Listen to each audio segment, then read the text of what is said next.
Patanjali decía al principio de los Yoga Sutras que el problema es la identificación del Purusha o el observador con la mente, con los contenidos de la mente.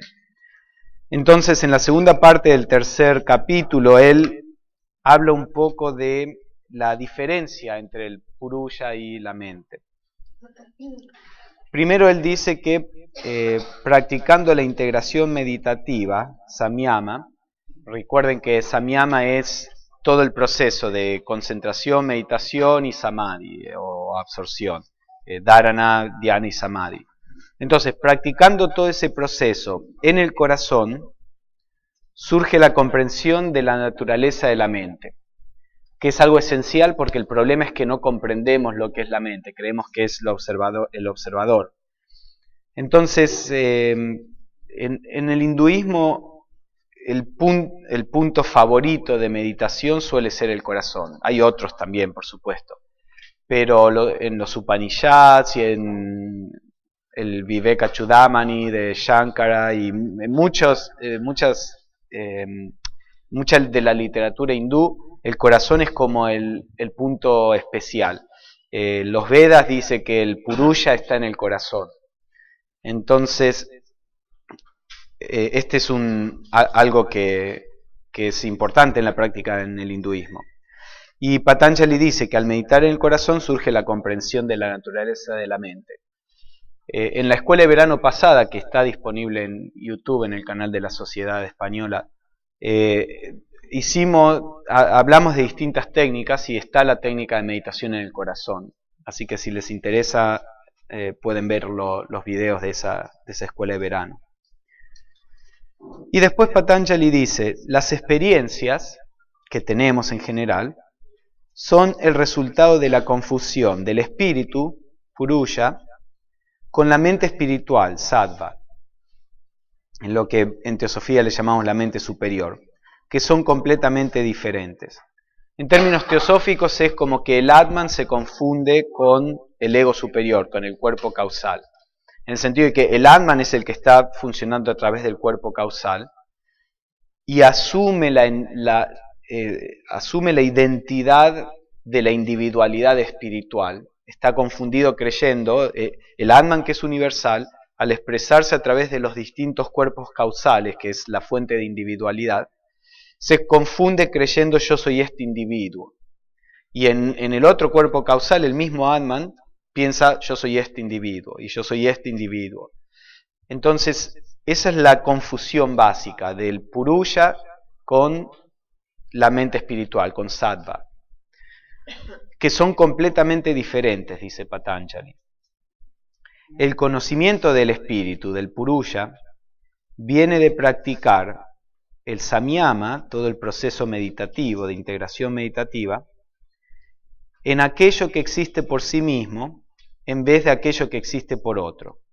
Entonces acá vamos a entrar en una forma que Patanjali propone de cómo diferenciar estas dos cosas. Está la idea de lo que existe por sí mismo y lo que existe para otro, o por otro.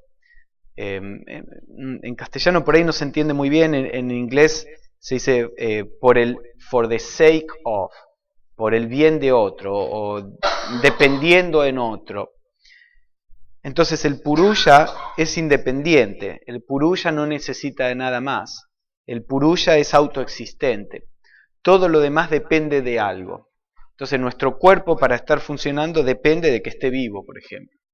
Y todo lo mismo con nuestras emociones, nuestra mente dependen de algo para funcionar.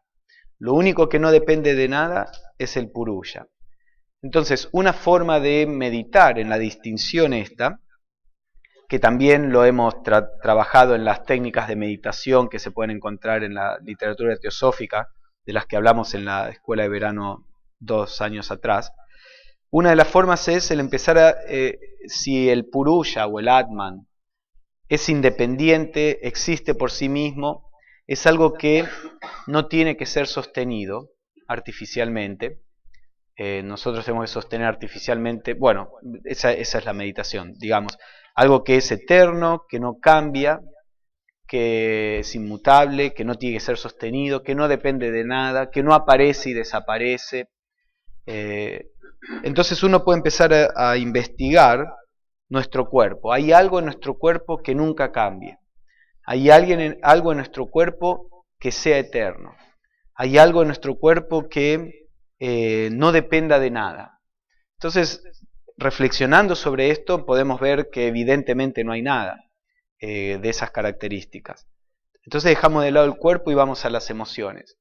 Hay algo en las emociones que tenga estas mismas características, que nunca cambie, que sea independiente de las circunstancias, que esté siempre con nosotros, etcétera, etcétera. Entonces vemos que no hay nada en el nivel emocional, vemos que no hay nada en el nivel mental, y entonces a medida que eliminamos todo, nos quedamos con aquello que no puede ser eliminado. Y aquello que no puede ser eliminado está mucho más cercano al Purusha.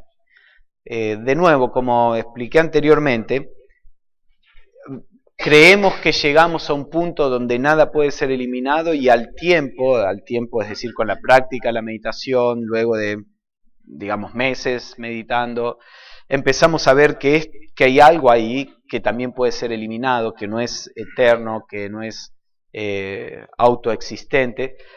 Entonces de a poco uno va meditando en la diferencia entre estas dos cosas, la diferencia entre lo autoexistente y lo que depende para su existencia de algo más. Entonces esta es una técnica, por ejemplo, de meditación que seguiría lo que Patanjali está diciendo aquí. Después, en la próxima página, en el Sutra 350,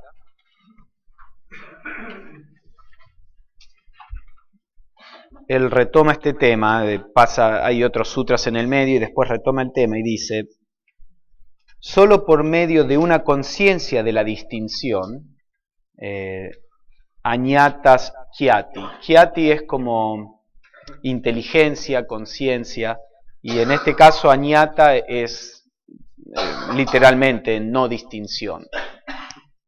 Entonces, por medio de una conciencia de la distinción, por medio de una conciencia de la distinción entre la mente espiritual, sattva, y el espíritu, purusha, viene la supremacía sobre todos los estados y formas de existencia y conocimiento de todo. Entonces, la liberación de la ignorancia, la liberación de la esclavitud, viene cuando el purusha, que es lo que realmente somos, este observador, tiene conciencia de la distinción entre nosotros como observador puro, inmutable, y todo lo demás, especialmente la mente superior, porque es más o menos fácil con meditación el darnos cuenta que el cuerpo no puede ser lo que somos. También con las emociones uno puede darse cuenta que las emociones no es lo que somos. Con la mente es un poco más difícil porque en este momento en la evolución estamos identificados con el pensador, pero con trabajo uno se puede dar cuenta que no somos el pensador, que somos el observador. Y después hay manifestaciones más sutiles, como decíamos, el sentido silencioso, puro de yoidad. Eso también es más difícil darse cuenta que uno no es eso, porque es lo más íntimo que queda cuando dejamos todo de lado, pero eventualmente uno puede aprender a darse cuenta que uno lo puede dejar atrás también.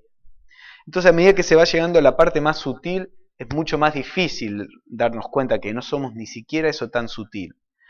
Por eso él se focaliza en la distinción entre el purusha y la mente espiritual. Sobreentiende que el yogi a esta etapa ya ha descubierto que no es nada de lo otro, pero queda esta última etapa. Y cuando uno descubre eso, entonces aparece liberación, maestría o supremacía sobre todos los estados y formas de existencia y conocimiento de todo. Esto es lo que vemos manifestado en la tradición teosófica, en los Mahatmas, que tienen maestría sobre todo lo que tiene que ver con los planos inferiores, el periodo de evolución humano y prehumano, etc. Y después él dice: por desapego incluso a esto, la semilla de la esclavitud es destruida y a esto le sigue la liberación. Entonces la idea es que acá de nuevo me parece que él se refiere a lo que mantiene los Mahatmas, que es un caso parecido a la idea del Bodhisattva en el budismo. Ellos todavía voluntariamente se mantienen en conexión con los planos inferiores, de modo que puedan seguir encarnando y ayudando. Todas estas enseñanzas vienen de Mahatmas. Patanjali probablemente era un Mahatma. Entonces, si no fuera por ellos, no tenemos acceso a esta información. Entonces, algunos de los Jivanmuktas, como le dicen en India, de los seres que se liberan, retienen cierto apego o cierta atadura con el mundo voluntariamente para poder permanecer en relación con nosotros. En liberación, Patanjali va a decir, el universo desaparece para el Purusha y está solo el estar en su propia naturaleza, que por supuesto para nosotros nos puede parecer algo terriblemente aburrido, pero son estados que no podemos comprender. Entonces, cuando incluso esto se deja de lado, aparece Kaivalya, el aislamiento, que es una de las formas de los significados literales. El Purusha desenredándose de la materia y estando en su propia naturaleza. Entonces, después saltamos a otra parte de los sutras donde él habla también de la relación entre el espíritu y la mente.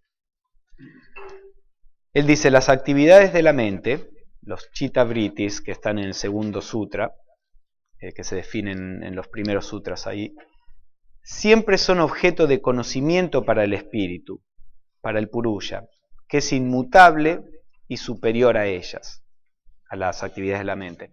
Entonces, la idea es que toda actividad mental es lo conocido, como hemos venido diciendo. Incluso las actividades mentales más sutiles, lo que nos parece más íntimo, lo que sentimos más que es la raíz de lo que somos, el hecho que lo estemos percibiendo implica que no es lo que somos. Puede ser una expresión muy íntima de lo que somos, pero no es lo que somos si lo estamos percibiendo, es parte de lo conocido. Entonces aquí él dice que cualquier actividad de la mente, y en la visión de Patanjali no hay nada entre medio de la mente y el Purusha. La mente incluye todo, en este caso, tal vez en el lenguaje teosófico sería incluso Buddhi, si tomamos el Purusha como Atman. Entonces, todo el campo, absolutamente todo el campo de lo conocido es un objeto de conocimiento para el Purusha. Y entonces empieza a decir que no se puede postular que la mente sea autoiluminadora, porque es un objeto de percepción del espíritu. Autoiluminadora en el sentido de, en hinduismo a veces ponen este ejemplo, de una llama, o el vaso es iluminado por la llama, por la luz que viene de una llama. Pero la llama es autoiluminada, la llama es la fuente de la luz. Entonces, si tomamos la luz como comprensión en cierto sentido, todo puede ser comprendido, pero la fuente de comprensión es algo que está más allá de lo comprendido.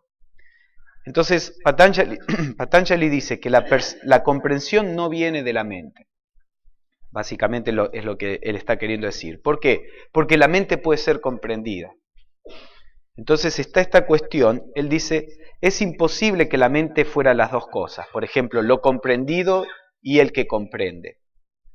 Y en la lógica, incluso en la lógica hay dos cosas, sujeto y objeto. Sujeto de percepción, que es el que percibe, y objeto de percepción, que es lo percibido. Entonces él dice que, ahora lo que vamos a ver básicamente, es que él dice no puede haber un sujeto que sea a la vez sujeto y objeto de percepción. Entonces si la mente puede ser comprendida, no es la mente la que comprende. Lo que él está tratando de hacer es que dejemos de identificarnos con la mente. Cuando decimos, entiendo, creemos que somos la mente entendiendo. Él dice, lo que entiende es el Purusha, no es la mente. Entonces dejen de confundirse con la mente. Puede que esa comprensión se esté manifestando en la esfera mental, pero no es la mente la que comprende. La mente puede ser comprendida, entonces no es la mente. Entonces él dice, es imposible que fueran las dos cosas, el que comprende y lo comprendido, o el observador y lo observado al mismo tiempo. Ahora uno puede decir, bueno, pero lo que pasa es que la mente es percibida por otra mente superior. No en el sentido teosófico de mente inferior y superior, porque la idea en el sentido teosófico es que hay una sola mente en distintos estados. Lo que él dice es, bueno, tal vez sí, esta mente comprende y lo que comprende a la mente es otra mente superior. Entonces él dice, si esto fuera el caso, si una mente fuera percibida por otra mente, entonces tendríamos una regresión eterna, porque entonces esta mente superior puede ser percibida por otra mente. Si se puede entender esta mente superior, tiene que haber otra mente. Y si se puede entender esta mente superior, tiene que haber otra mente, y no termina nunca. Porque el Purusha es el que comprende, pero nunca puede ser comprendido. Entonces, si la mente puede ser comprendida, cualquier tipo de mente va a tener esa cualidad de ser comprendida. Entonces, si decimos que el que comprende es algún tipo de mente, esa mente también va a poder ser comprendida por una superior, por ejemplo, y esa por una superior, entonces no hay final. Entonces, básicamente, él está usando la lógica para decir, aquello que comprende puede solo ser el que comprende y no ser comprendido. Porque si no, el que comprenda al que comprende tiene que también ser comprendido, ¿se entiende? Entonces el principio es el que comprende y de ahí para abajo todo es lo comprendido. Entonces él dice, leo todo esto, si una mente fuera percibida por otra superior, entonces esta última debería ser percibida por otra y habría una progresión de cogniciones interminable, como también confusión de recuerdos. Si tuviéramos muchas mentes, entonces, bueno, habría todo tipo de información. Entonces él dice, lo que pasa es que la mente tiene la capacidad de reflejar todo y de ser coloreada, tanto por el observador, que es el Purusha, como por lo observado. Porque la cuestión es, ¿por qué entonces nos creemos que somos el observador como en la mente? Si la mente no es el observador, ¿por qué tenemos este sentimiento de que yo, mente, soy el observador? Entonces él dice, porque la mente es como un espejo que refleja lo externo y que refleja también el Purusha. Entonces en el campo de la mente uno ve el conocedor y lo conocido. Las dos cosas se reflejan ahí. Entonces hay confusión.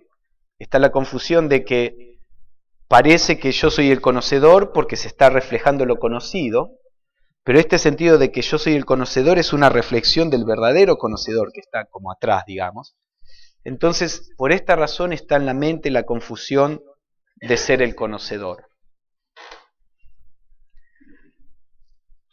Entonces después él dice que la mente refleja todo, siendo coloreada tanto por el observador como el observado. Cuando lo inmutable se refleja en la mente, cuando el observador real, el observador último, se refleja en la mente, esta última asume esa forma y el conocedor se conoce a sí mismo.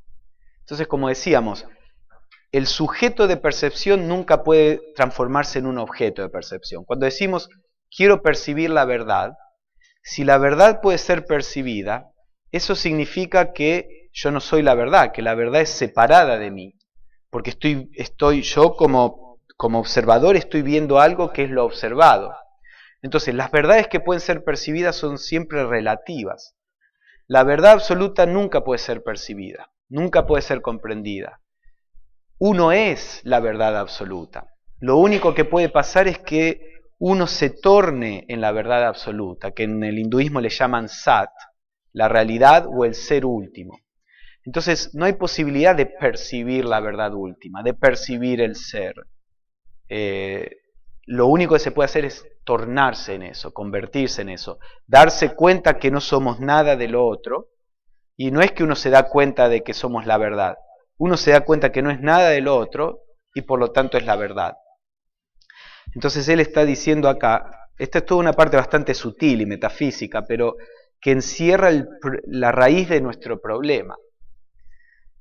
Entonces él dice que cuando lo inmutable, cuando el observador se refleja en la mente asume como la forma del observador, y entonces el observador está viendo su propia forma, todo esto es alegórico por supuesto, pero está viendo su propia forma reflejada en la mente. Entonces, el único autoconocimiento que es posible es el autoconocimiento de el reflejo de lo que somos en la mente.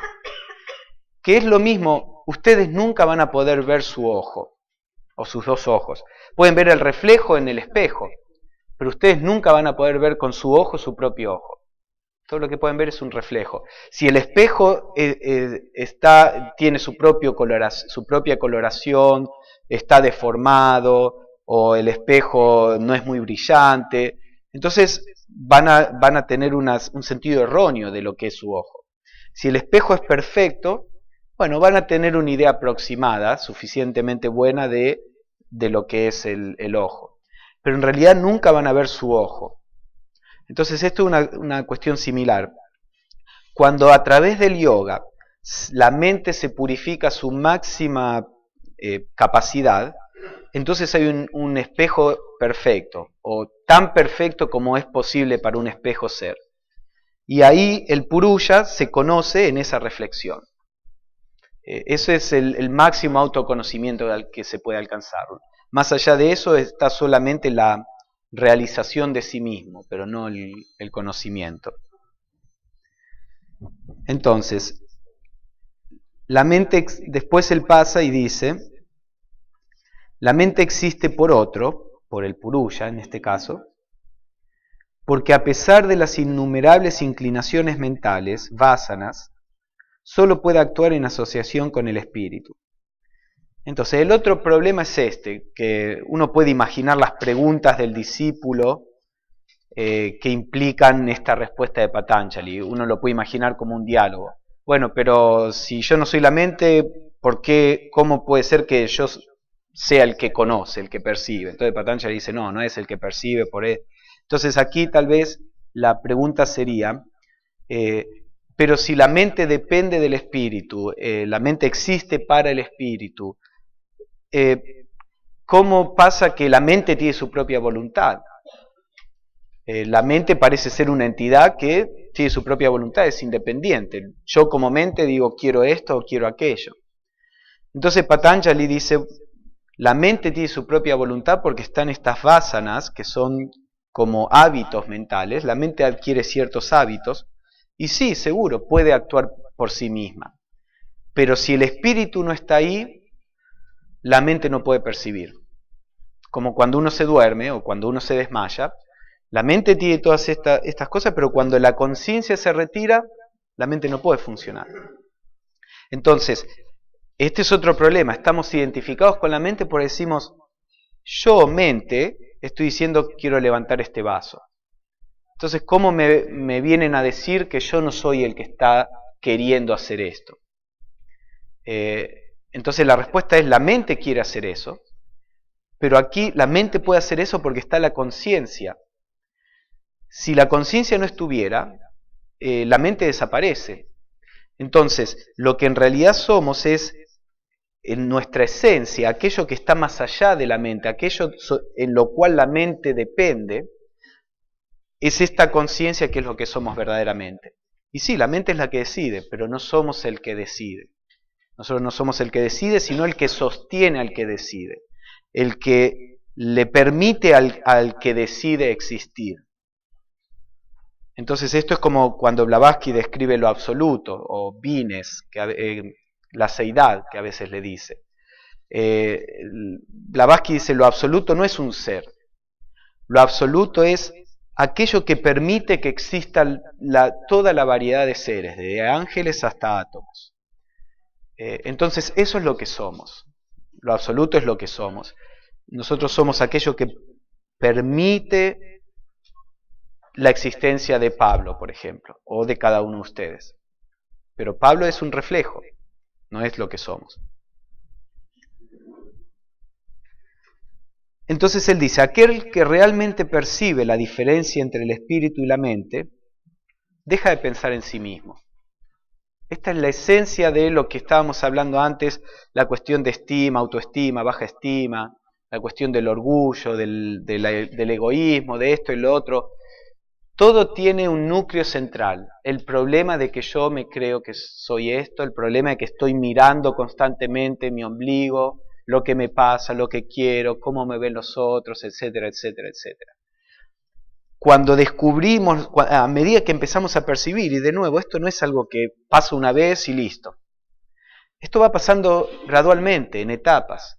Más y más empezamos a sentir intuitivamente, puede que ni nos demos cuenta, pero intuitivamente empezamos a sentir que estamos más allá de la mente. Y la consecuencia de eso es que estamos menos autocentrados, nos importa menos, estamos más libres de mis emociones, mis pensamientos.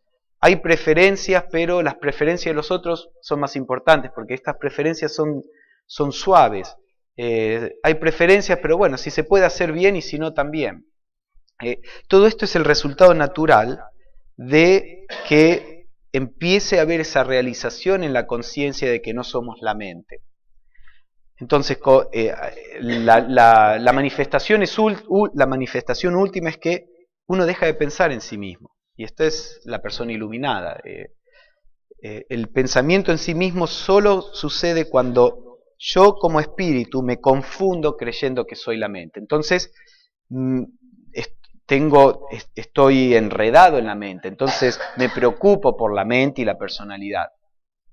Pero cuando la confusión se va, hay libertad. No es que no hay más pensamientos, no es que no hay más emociones, no es que no hay más cuerpo, porque yo nunca fui el pensamiento, las emociones y el cuerpo. Lo único que pasa es que me doy cuenta que no soy eso.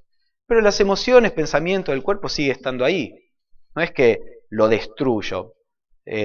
Desaparecería si yo fuera eso. Entonces cuando me doy cuenta que no soy eso, desaparece.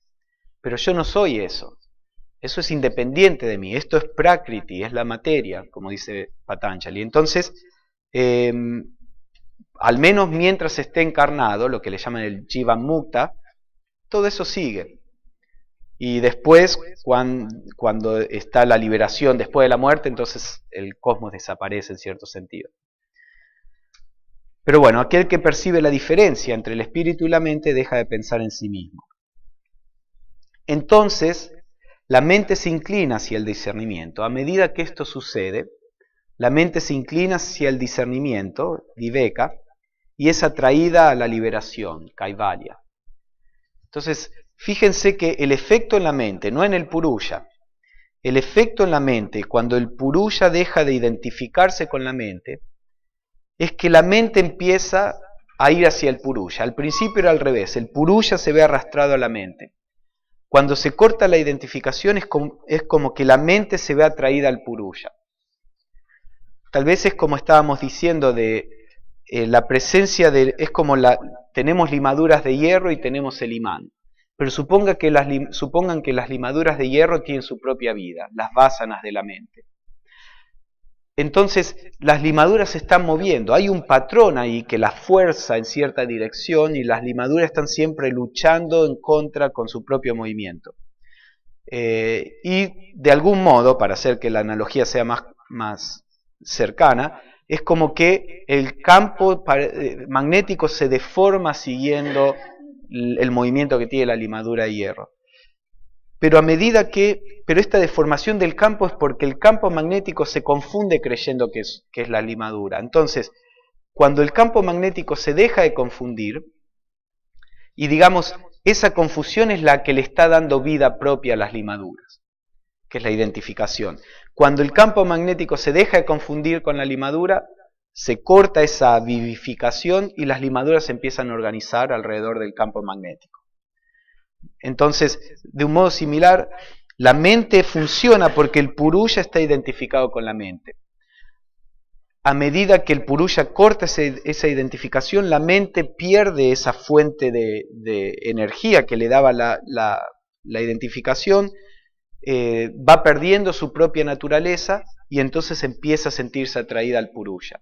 Y eso acelera el proceso de liberación, porque entonces la mente, habiendo perdido su tendencia a la dispersión, ahora se siente atraída a la liberación y se empieza a acomodar para estar a tono con el purusha. O dicho de otro modo, la presencia del purusha empieza a ser efectiva en la mente. Y por eso en la literatura teosófica se dice que la evolución no es una línea recta, es más una cuestión como si fuera logarítmica, o no me acuerdo en matemática, pero es más así.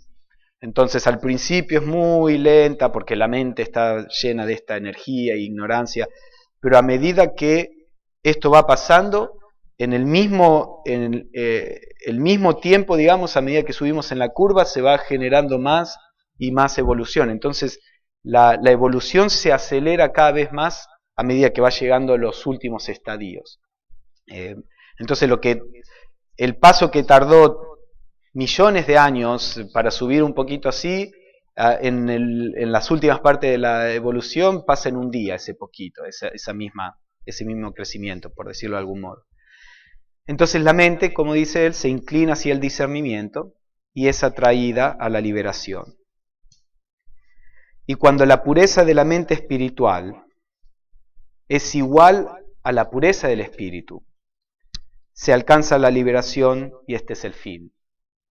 Entonces cuando la mente se convierte en ese espejo perfecto, cuando la mente ha perdido, que eso lo vamos a ver en la última sesión, cuando la mente pierde todas sus vásanas, todos sus samskaras, las impresiones latentes, todas sus tendencias inherentes, incluso las impresiones que vienen de la percepción de la verdad, cuando todo eso se pierde, la mente está en perfecta calma y el Purusha se libera porque ve su imagen perfecta, digamos, y se conoce a sí mismo en el reflejo y se da cuenta que de manera definitiva que no es la mente. Y ese es el final de la evolución humana. Annie Besant describe que en un adepto, en un Mahatma, si uno mira los cuerpos emocional, mental, etcétera, del Mahatma, los cuerpos no tienen ningún movimiento inherente. En nosotros está lleno de movimientos, colores que aparecen, desaparecen, tendencias, formas que salen de nuestra aura, todo este tipo de cosas que interfieren en lo que el rayo puro de conciencia quiere hacer. En un adepto, ella dice, es como medio transparente, blanquecino, que está así en calma. Cuando viene algo del Purusha, digamos, o de la mente superior que está reflejando el Purusha, entonces aparece un movimiento en los cuerpos y una acción sucede. Y después el movimiento cesa de nuevo. Entonces los cuerpos, lo que pasa es que los cuerpos se convierten en un vehículo, verdadero vehículo de conciencia. Es como si yo tengo que escribir con una lapicera que tiene su propio movimiento, entonces estoy tratando de escribir, la lapicera se va acá y se va allá, hasta que se torne inerte y entonces puedo escribir. Entonces nosotros nos convertimos en un vehículo perfecto de la expresión del Purusha. Y ese es el fin de la evolución humana. Bueno, entonces podemos dedicar estos minutos a preguntas, respuestas. No vamos a tener una sesión de preguntas y respuestas al final del día, aunque la sección que viene no es tan larga, así que vamos a tener tiempo. Pero bueno, aprovechemos para...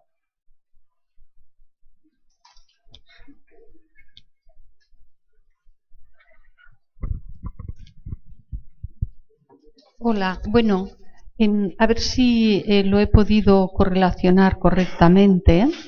Si ahora nos vamos al 4.18, que es donde dice: las actividades de la mente siempre son objeto de conocimiento para el espíritu, que es inmutable y superior a ellas.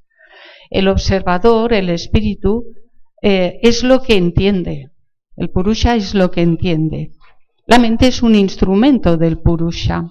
Y desde aquí regreso a la otra página, en el 3.36, que dice: las experiencias son el resultado de la confusión del espíritu Purusha con la mente espiritual.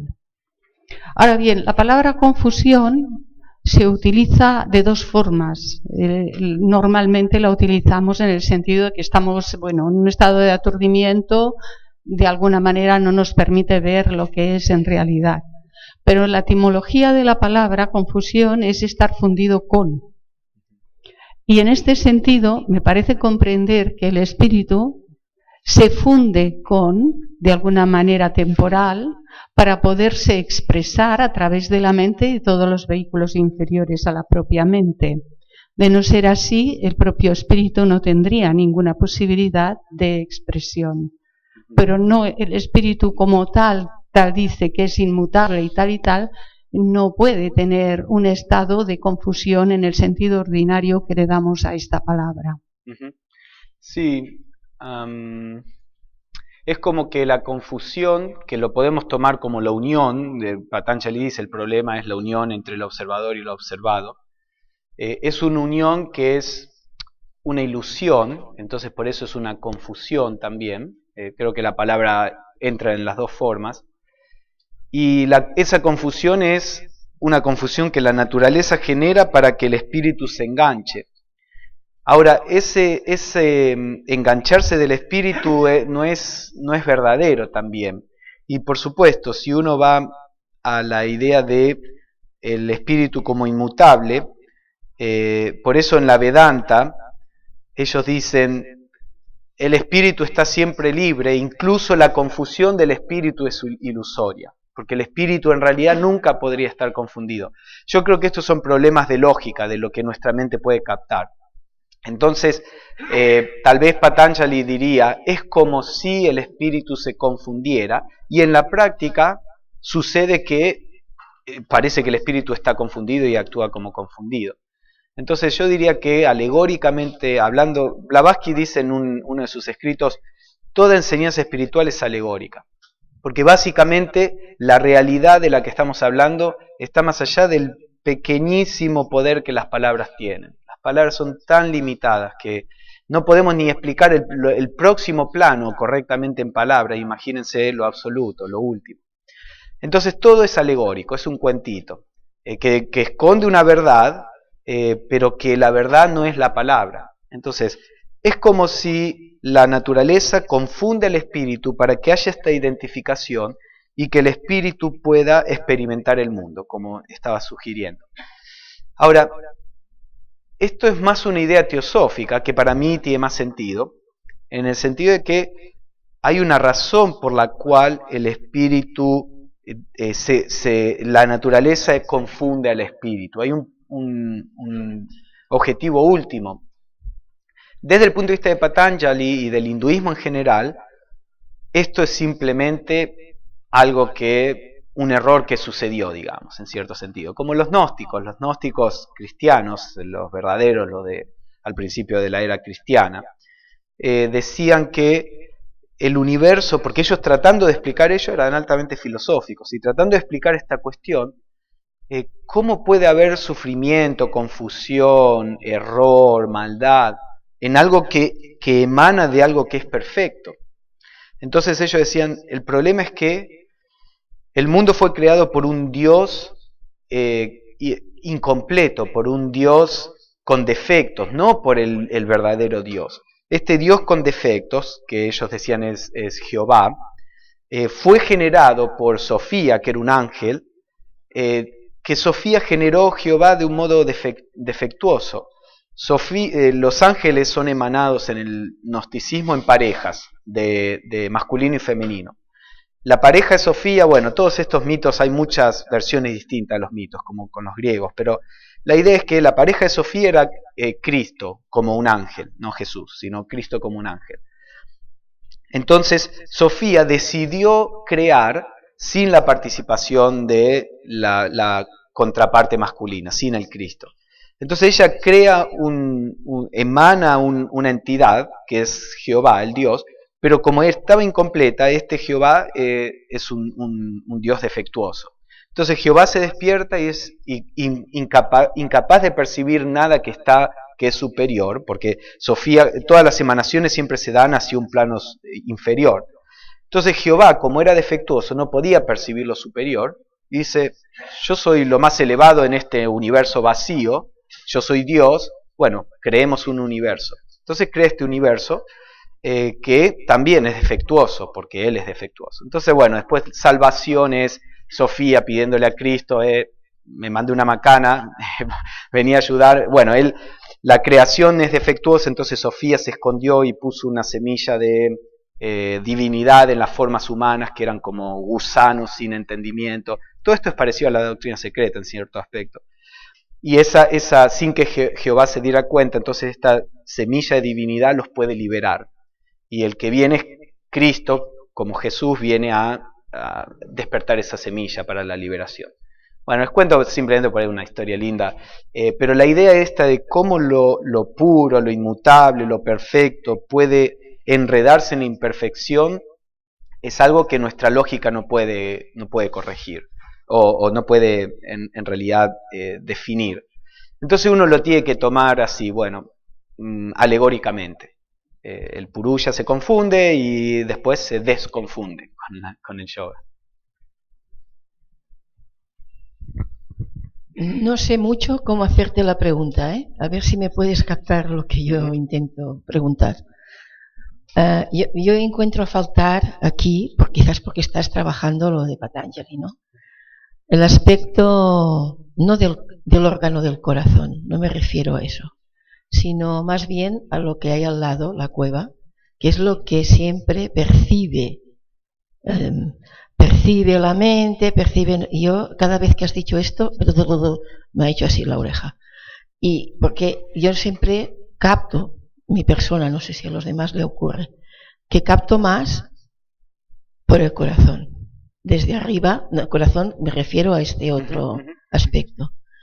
Por arriba, y hacia el corazón. Después eso es lo que me hace comprender de una forma abstracta lo que después mi mente puede llegar a reflexionar y llegar a este mínimo de discernimiento, ¿no? Encuentro a faltar esto. Sí. Ahora, el corazón es lo que Patanjali llama aquí la mente espiritual. Y no es el corazón el que percibe. Eres tú el que percibe a través del corazón o la mente espiritual, tú como el observador.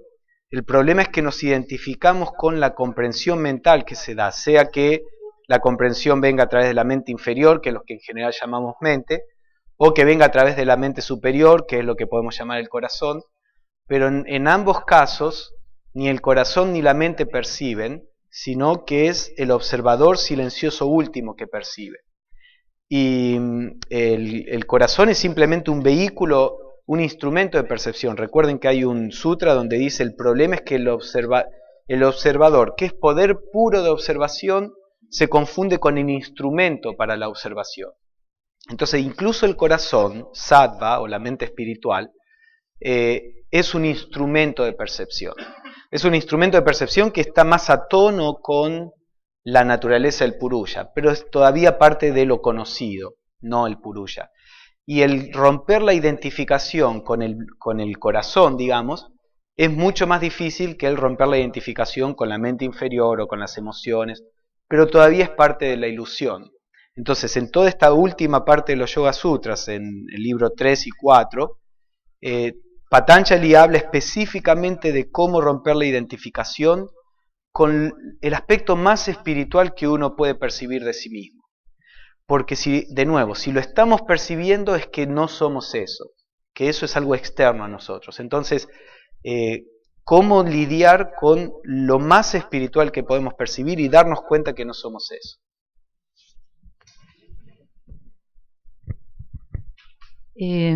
Voy a empezar y no sé cómo voy a terminar, pero lo voy a intentar. Es la idea de Krishnamurti cuando describe en uno de sus artículos cómo él se identifica con lo observado. Y dice, el observador y lo observado es lo mismo, y me convierto en un árbol y me convierto... Ahí, de lo que tú has estado explicando, ¿en qué nivel está? Porque tú has dicho que si el observador, he entendido, no sé si lo has dicho, lo he entendido, que si el observador y lo observado es lo mismo, estamos en un nivel inferior. ¿Puedes explicar un poco a qué se refiere Krishnamurti exactamente cuando habla de que el observado y el observador es lo mismo? ¿Por qué él así lo siente? Sí, eso se puede interpretar de dos formas. Cuando Krishnamurti dice el observador es lo observado, una forma de interpretarlo, que es como Patanjali lo propone, es que aquello que tú crees que es el observador no es el observador, es parte del observado. Entonces, yo creo que yo, como pensamiento, estoy observando mis emociones o mis pensamientos, pero ese yo que cree que es el observador, no es el observador, es parte del observado. Y nosotros nos estamos identificando erróneamente con una parte de lo observado y le damos la categoría de observador. Entonces, fíjate que en varios varias de las conferencias, Krishnamurti habla de esto. Él dice, es el pensamiento el que observa el pensamiento, pero a ese pensamiento que está observando le damos esta categoría especial. Entonces nos identificamos con este pensamiento, creyendo que este pensamiento no es parte del campo de pensamiento. Entonces él dice, no, el observador también es parte del observado, así que no te identifiques con esa parte del observado que asume el rol del observador. Esa es la interpretación para mí de cuando él lo dice en general en conferencias, que el observador es lo observado. No está diciendo que eso sea bueno, está diciendo en el sentido de que es algo malo que parezca que el observador no es lo observado. Entonces tenemos que darnos cuenta que no, el observador sí existe, porque él no se pone mucho con eso, es algo completamente distinto de esto. La frase más correcta sería no, el observador es lo observado, sino lo que creemos que es el observador es también parte del observado. Pero después está esa otra fusión, como en el Samapati, donde el observador, lo observado y la observación se funden, que es un poco similar en el sentido de que como que la separación que hay constantemente entre mi conciencia de yo estoy observando se va dejando atrás, de modo que ya no me percibo a mí mismo como el observador, al otro objeto como el observado, y a mi relación con eso que es la observación, no percibo nada de esto, porque hay un estado en donde los tres son uno, porque siempre fueron uno. De nuevo, el observador es lo observado. Entonces, el problema es que siempre nos identificamos con una partecita de lo observado, que es la mente, o la mente espiritual incluso. Cuando me dejo identificar con eso, esa separación ficticia entre el observador, lo observado y la observación desaparece, y eso es Samapati. Entonces, es un estado... el darse cuenta que el observador es lo observado es un estado elevado, pero no se está refiriendo a la confusión entre el observador y lo observado, que es un estado inferior, que es la causa del problema. En un caso el observador, por ejemplo, cuando decimos el observador se confunde con lo observado, estamos hablando de Purusha, el observador último. Cuando decimos el observador es lo observado, en realidad lo que estamos diciendo es el reflejo de Purusha sobre lo observado que aparece como si fuera el observador, en realidad es parte del observado. Entonces se entiende, es sutil, pero un observador es el verdadero y el otro es la confusión.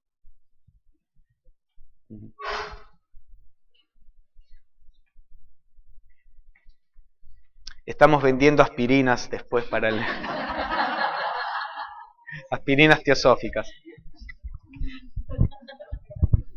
Bueno, a lo largo de todos estos días hemos estado teniendo la oportunidad de aprender un montón de cosas. Yo quería compartir con vosotros una conclusión. Yo me siento abrumado por la cantidad de cosas que nos quedan por hacer. Sí. A la vez me doy cuenta de la cantidad de esfuerzo que tenemos que hacer para poder conseguir una mínima parte de todo lo que se ha dicho aquí. Yo solamente me quedaría con el primer estadio, ya con la concentración tendría suficiente, pero a la vez estoy a la vez contento porque la vida nos da la oportunidad. Me emociono. La vida nos da la oportunidad de experimentar.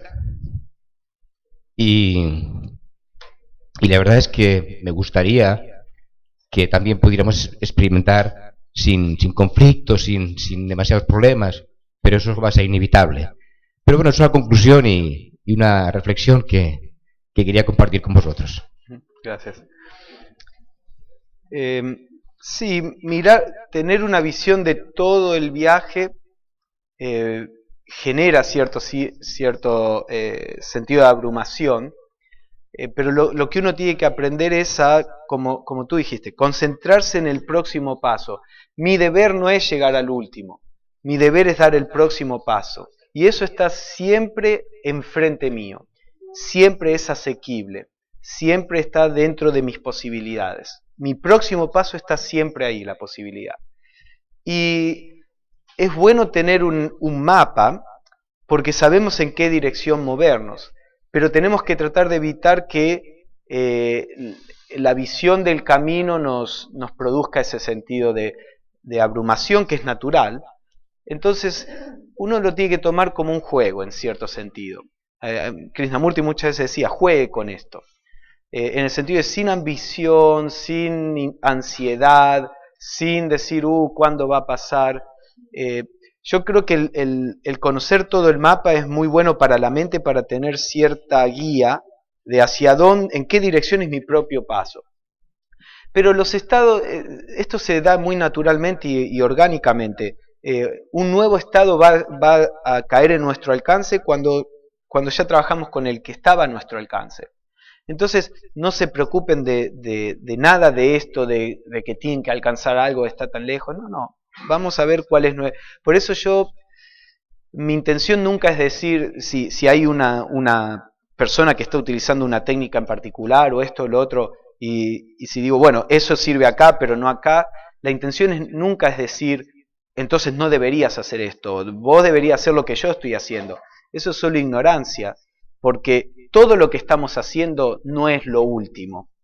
Cualquier cosa que estamos haciendo todavía es intermedio. Lo último va a ser lo último. Entonces, antes de eso, todos nosotros estamos en un punto intermedio entre lo último y lo primero, digamos. Entonces, lo que uno tiene que hacer es hacer lo próximo que está enfrente nuestro. Y eso es siempre asequible.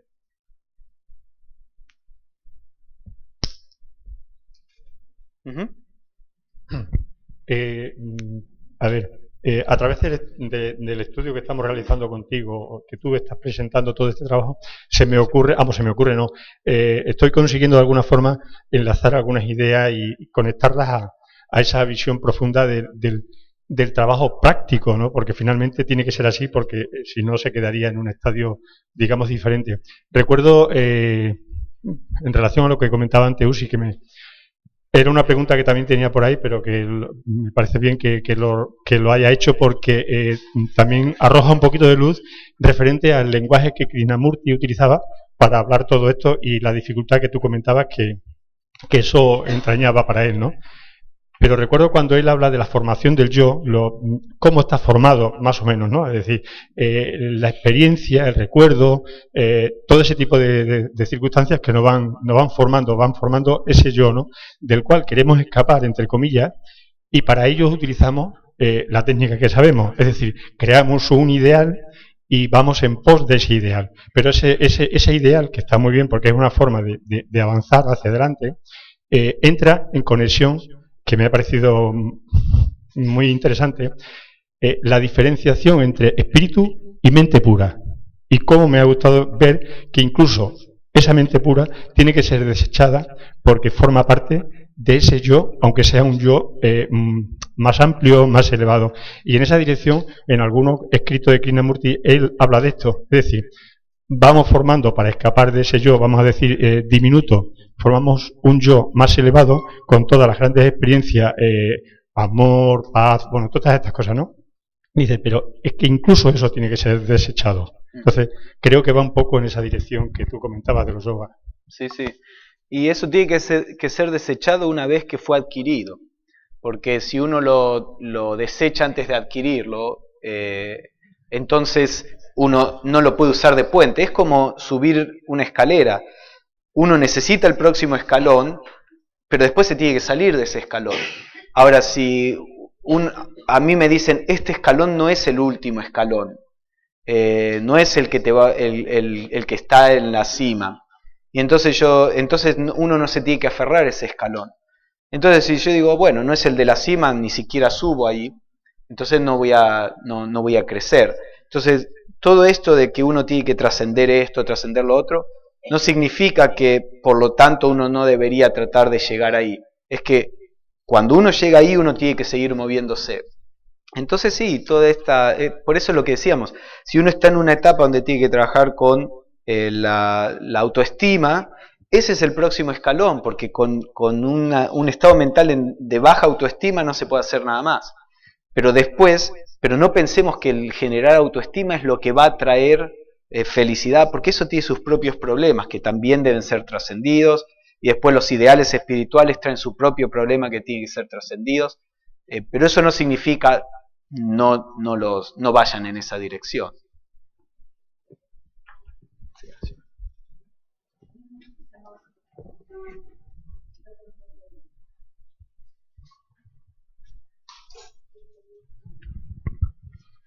Yo también quería hacer una pregunta referente a la concentración, como Alfons, que, bueno, estoy ahí, bueno, ni sé si ahí. No, es referente, a mí la verdad es que se me hace como un poco árido esto de concentrarte con la piedra, con el vaso. Y, a ver, ¿podemos hablar de concentración con las personas? O sea, cuando alguien está hablando, intentar escucharlo de verdad, no interrumpir, mirar a los ojos, ir más allá de las palabras que está diciendo, porque quizá de esta manera, no sé, quizá también quiero ir muy rápido, pero hacer dos cosas a la vez, ¿no? Concentración, respeto, servicio. No sé, ¿podemos hablar de concentración haciendo este trabajo? Sí, por supuesto. Y mientras más elevado el objeto de concentración, mejor. En el sentido de que podemos concentrarnos en la unidad de la vida, podemos concentrarnos en la esencia de la persona, por supuesto, y eso es mucho mejor, digamos, en cierto sentido, que concentrarnos en una piedra. El problema en general es que por ahí es muy abstracto el concentrarnos en ciertas cosas, entonces recurrimos a objetos más concretos. A mí también siempre me pareció muy árido el concentrarse, creo que en el librito de, ¿cómo es? Práctica sobre el Raja Yoga de Slater, curso práctico él dice concentrarse en una manzana, concentrarse, y yo la verdad que cuando empecé a tratar de meditar esas cosas me parecían totalmente sin inspiración. Pero tal vez para otras personas eso es concreto, suficientemente concreto como para poder empezar ahí. Entonces, bueno, uno tal vez si uno tiene cierta devoción o atracción o al Buda, al maestro o a esto o lo otro, uno puede concentrarse en una estatuilla o en una foto, un símbolo, o en las personas que uno se está comunicando, en la vida en animales. Cualquier cosa se puede utilizar como foco de concentración. Como Patanjali dice, él da algunos ejemplos y dice, o lo que uno desee. Entonces, creo que eso es lo que da la libertad de elegir qué cosa. Creo que cuando Blavatsky, por ejemplo, les da la piedra y eso, era algo como para ser rápido, que es algo que uno lo tiene a mano, es algo neutral y es simplemente entrenar la mente. No tiene nada espiritual eso en particular. Por ahí es más difícil, bueno, llevar la estatuita del Buda en el bolsillo y cuando tenga la pone ahí. Pero bueno, también está ese otro aspecto de la concentración que Besan menciona, que uno se tiene que concentrar en cualquier cosa que esté enfrente de uno. Entonces sí, eso siéntanse totalmente libres de lo que les funcione. A mí al final todo este trabajo que nos has presentado, Pablo, al final lo he traducido en que es un trabajo y un proceso continuo, paso a paso, de tratar de ser honestos con nosotros mismos, de purificación, tener presente siempre el ideal del Bodhisattva, como tú decías que lo has relacionado con los Mahatmas y su trabajo, porque cuando tú mencionabas sobre la liberación por accidente y presentaste el ejemplo de Maharshi, hasta yo me planteo que eso seguramente no será ni por accidente. Es decir, nosotros en apariencia lo parece por su proceso que se dio, pero él probablemente tuvo muchas vidas y en aquel momento continuó con el proceso que dejó atrás. Y lo que nosotros apreciamos como algo por accidente no se dio. Y al final es un trabajo continuo en que probablemente no se busque ningún resultado. Y luego después nosotros lo podemos llegar a apreciar así. Sí. No, seguramente es el resultado del karma y de trabajo anterior. Para nosotros es un accidente en el sentido de que si ese fuera el método para las personas, ok, las personas se pueden liberar si les pasa esto, ¿dónde nos deja eso? Porque eso es algo que no lo puedo inducir. Y si a mí no me pasa, entonces ¿qué? No me puedo liberar. Entonces hay personas que en el medio de una crisis tienen algún tipo de liberación y de nuevo, yo he pasado por crisis y si eso no me pasa, ¿qué? No me puedo liberar. Entonces, accidente en ese sentido, en algo que nos pasa, en el cual no podemos hacer nada. Por supuesto que en la persona que eso sucede tiene su cadena de causación. Pero creo que lo importante del método de Patanjali y lo que recomienda la teosofía y otras tradiciones es que hay una forma que depende de nosotros, digamos. Por supuesto que todo el cosmos está funcionando a través de cada acción de cada parte, pero relativamente hablando, hay un camino que nosotros podemos transitar sin tener que esperar que algo pase que está más allá de nuestro control. Bueno, tal vez podemos cortar aquí, después tenemos una última sección que no es muy larga y podemos hacer más preguntas y respuestas en general. Gracias.